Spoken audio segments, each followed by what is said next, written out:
Hello guys, இன்றைக்கி நம்ம பாவக்காய் குழம்பு எப்படி செய்கிறதுன்னு பார்க்கலாம்.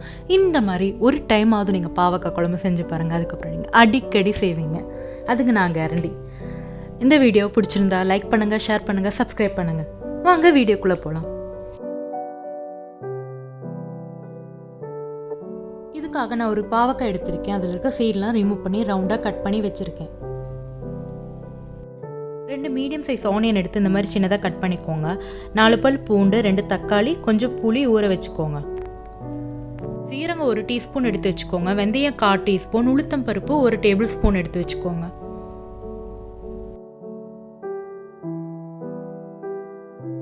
ரெண்டு தக்காளி எடுத்து வச்சிருந்தோம் இல்லையா, அதை இந்த மாதிரி சின்னதாக கட் பண்ணி நல்லா அரைச்சி எடுத்துக்கோங்க.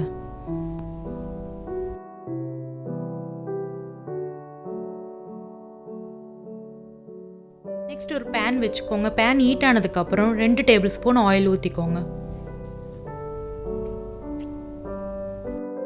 எண்ணெய் நல்லா சூடானதுக்கப்புறம் நம்ம கட் பண்ணி வச்சிருக்க பாவக்காவை அதில் ஆட் பண்ணிக்கலாம்.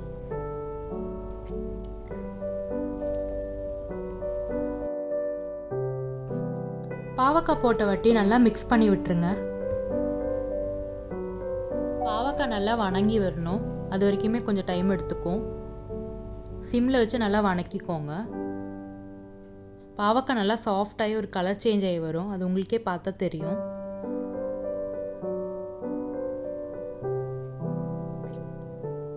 இப்போ பார்த்தீங்கன்னா தெரியும், பாவக்காய் நல்லாவே கலர் சேஞ்ச் ஆகிருக்கு. இந்த டைமில் நம்ம பாவக்காவை எடுத்து செப்பரேட்டாக ஒரு பிளேட்டில் வச்சிடலாம். ஆயில் இல்லாமல் எடுத்துக்கோங்க.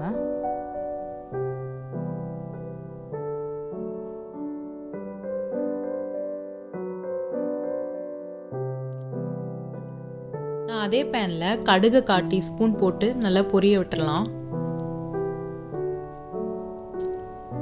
கடுகு இப்போ நல்லாவே பொரிஞ்சு வந்திருக்கு.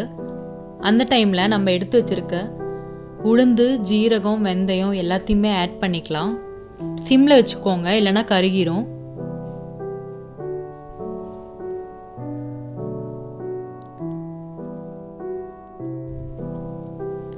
இப்போ நல்லாவே கலர் சேஞ்ச் ஆகி வந்திருக்கு. இந்த டைமில் நம்ம எடுத்து வச்சுருக்க பெரிய வெங்காயமும் பூண்டும் ஆட் பண்ணிக்கலாம்.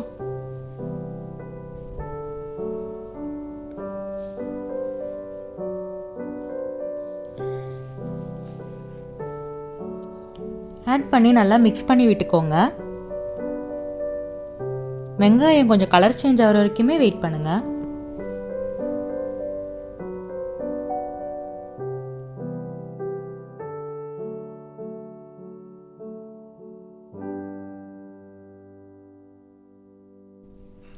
வெங்காயம் நல்லாவே கலர் சேஞ்ச் ஆகி வந்திருக்கு. இந்த டைமில் நம்ம சில்லி பவுடர் ஆட் பண்ணிக்கலாம். நான் இங்கே 2 டீஸ்பூன் ஆட் பண்ணிக்கிறேன். மஞ்சத்தூள் வந்துட்டு 1/4 டீஸ்பூன் ஆட் பண்ணிக்கோங்க. ஆட் பண்ணதுக்கப்புறம் நல்லாவே மிக்ஸ் பண்ணி விட்டுருங்க.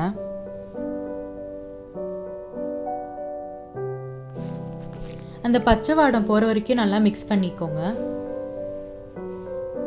அதுக்கப்புறம் நம்ம அரைச்சி வச்சிருக்க தக்காளி எடுத்து இதில் ஊற்றிடலாம். அதே ஜாரில் நான் கொஞ்சம் வாட்டர் ஆட் பண்ணி அதில் ஊற்றிருக்கேன்.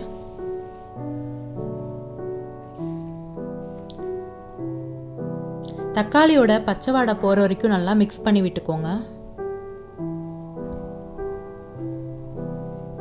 ஒரு 5 மினிட்ஸ் மூடி வச்சிருங்க. திறந்து பார்த்தீங்கன்னா தெரியும், நல்லாவே கொதிச்சு வந்திருக்கு. இந்த டைமில் நம்ம வணக்கி வச்சிருக்க பாவக்காவை நல்லா ஆட் பண்ணிக்கலாம். பாவக்காய் ஆட் பண்ண வாட்டி நல்லா மிக்ஸ் பண்ணி விட்டுருங்க.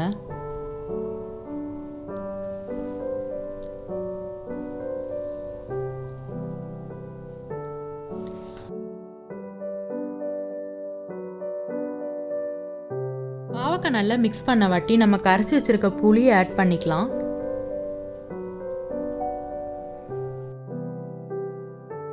புளியை ஆட் பண்ண வாட்டி தேவையான அளவு சால்ட் போட்டுக்கோங்க. நல்லா மிக்ஸ் பண்ணி விட்டுருங்க. சால்ட் போட்ட வாட்டி நல்லா மிக்ஸ் பண்ணி விட்ட வாட்டி ஒரு 5 to 7 மினிட்ஸ் நம்ம மூடி வச்சிடலாம். குழம்பு நல்லா கொதிக்கட்டும்.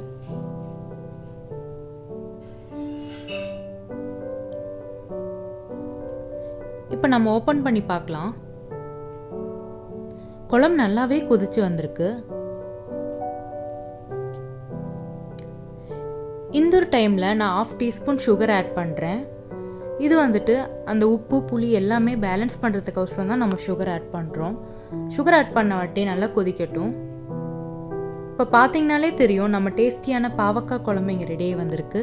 சாப்பிட்டு பார்த்துட்டு எப்படி இருக்குன்னு சொல்லுங்கள். ரைஸ் கூட சாப்பிட்டு பாருங்கள், சூப்பராக இருக்கும். தேங்க்யூ.